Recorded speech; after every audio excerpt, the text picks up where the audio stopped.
آله وأصحابه وبارك وسلم.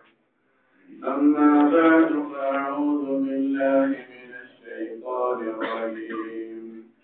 بسم الله الرحمن الرحيم. قد نرى تقلب وجهك في السماء فلنولينك قبلة ترضاها فول وجهك شطر المسجد الحرام وحيث ما كنتم فولوا وجوهكم شطره وإن الذين أوتوا الكتاب ليعلمون أنه الحق من ربهم وما الله بغافل عما يعملون.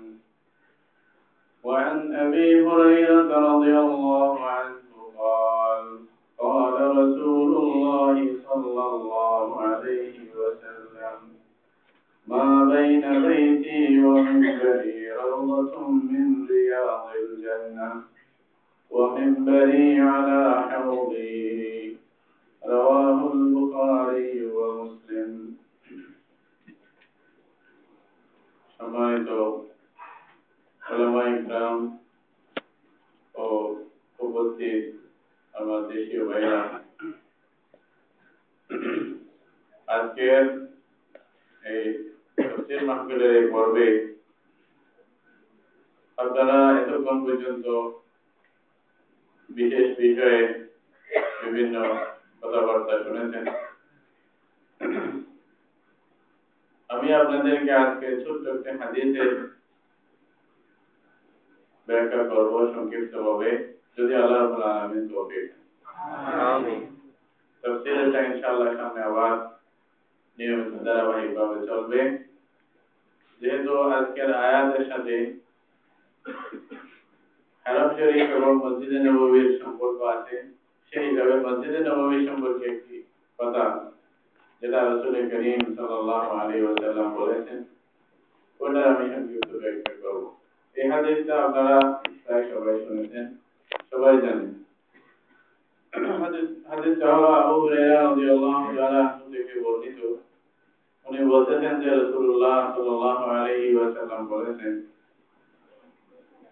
আমার ঘর এবং আমার মিম্বরের মধ্যখানে জান্নাতের বাগান থেকে একটি বাগান, তো জান্নাতের বাগানের একটি বাগান রয়েছে। কোথায়? আমার ঘর এবং আমার মিম্বরের মধ্যখানে। তারপরে শব্দ হলো ওয়া মিম্বরি আলা হাউদি, আমার মিম্বর হলো আমার হাউদের উপর। এই হাদিসের কি অর্থ এবং রাসূলুল্লাহ সাল্লাল্লাহু আলাইহি ওয়াসাল্লাম কি বলেন, এটা কোন মিম্বর এবং কোন ঘর? মিম্বর আপনারা জানেন যেটার উপরে রাসূলুল্লাহ সাল্লাল্লাহু আলাইহি ওয়াসাল্লাম খুতবা দিতেন, এটার উপরে বসে আল্লাহ নবী কি দিতেন ভাই? ওটাকে বলতেছে মিম্বর। যদিও আমরা হয়তো বাহ্যিক দৃষ্টিতে তো জানবো না, বুঝবো না, কিন্তু আল্লাহ রাসূল সাল্লাল্লাহু আলাইহি ওয়াসাল্লামের সাথে মানে প্রত্যেক জিনিসের একটা যেন সম্পর্ক ছিল। অনেক সময় হয়তো গাছপালা এগুলোও আল্লাহ রাসূলকে চিনতেন, যখন আল্লাহ দেখাইতেন চিনাইতেন। এক বাঘ একজনকে, এক রাখালকে বলতে যে মুহাম্মদ রাসূলুল্লাহ সাল্লাল্লাহু আলাইহি ওয়াসাল্লামকে আমার সালাম বলি, এরকম রিওয়ায়াতের মধ্যে পাওয়া যায়।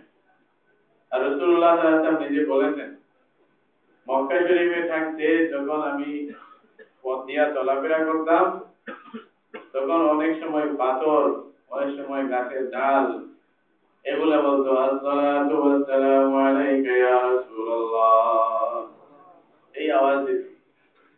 রাসূল করিম সাল্লাল্লাহু আলাইহি ওয়াসাল্লাম বলতেন যে মদিনা শরীফে যাওয়ার পরে একথা উনি স্পষ্ট করে বলেছেন, সেই পাথর, যে পাথরের টুকরা আমাকে সালাম করতো আসা যাওয়ার সময়, আমি তাকে এখনো চিনি, এখনো সেই পাথরকে আমি চিনি যে আমাকে এমনিতেই বলতো আসসালাতু ওয়াসসালামু আলাইকা ইয়া রাসূলুল্লাহ, এরকম বলতো।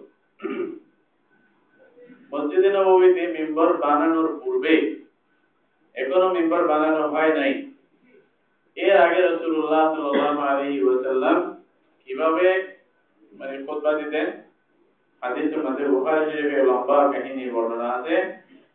একটা খেজুর গাছ ছিল, মানে মরা খেজুর গাছ, ওইটাতে আল্লাহ নবী সাল্লাল্লাহু আলাইহি ওয়াসাল্লাম হেলান দিয়ে তারপরে খুতবা দিতেন। মানে খেজুর গাছের সাথে হেলান দিয়ে খুতবা দিতেন, এটা রাসূলের আদত নিয়ম ছিল। যখন মিম্বর বানানো হলো, পরে যখন 3 টাকার মিম্বর বানাইছে, প্রথম জুমা যখন মিম্বরে যাবে, রাসূল করিম সাল্লাল্লাহু আলাইহি ওয়াসাল্লাম আসছেন জুমা পড়ানোর জন্য, খুতবা দেওয়ার জন্য।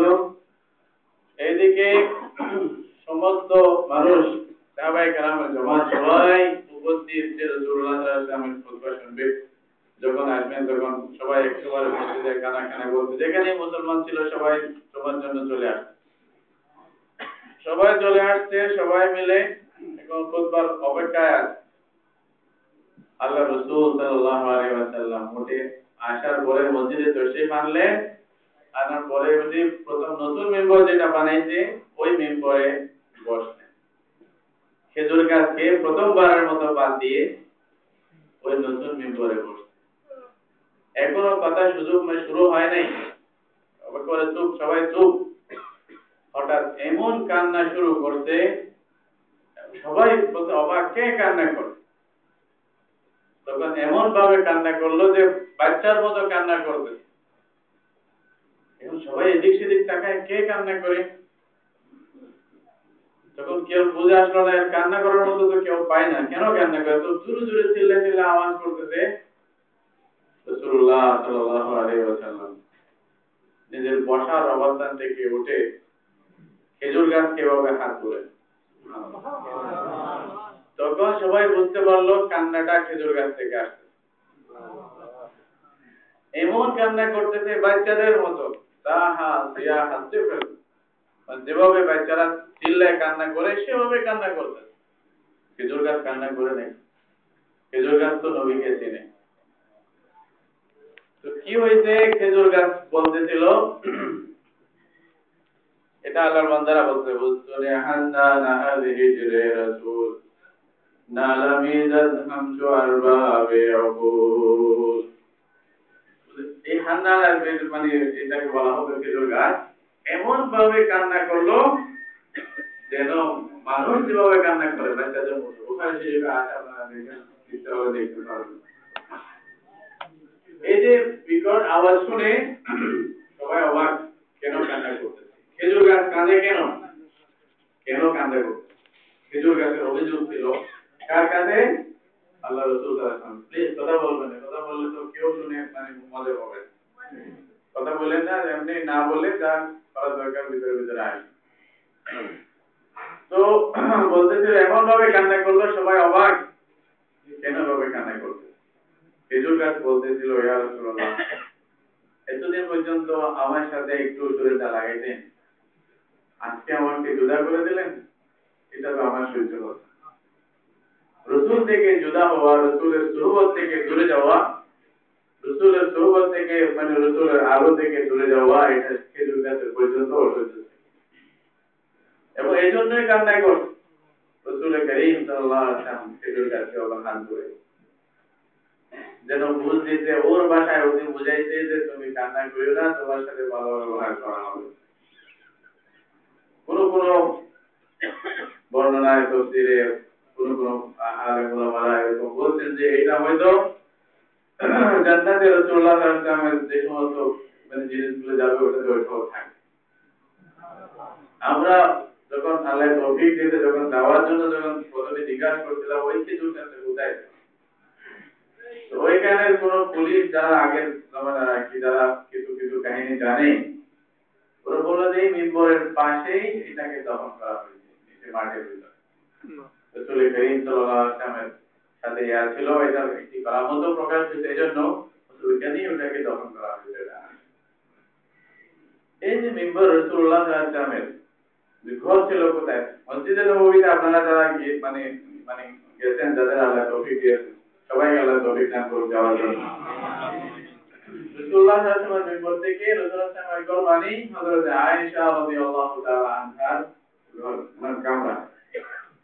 রাসূলুল্লাহ সাল্লাল্লাহু আলাইহি ওয়াসাল্লাম মানে মিম্বর থেকে হযরত আয়েশার ঘর পর্যন্ত সোজা, মানে সোজা এখান থেকে কথা মনে করে এটা মিম্বর, এখানে সোজা এই পাশে হযরত আয়েশার মানে রুম ছিল।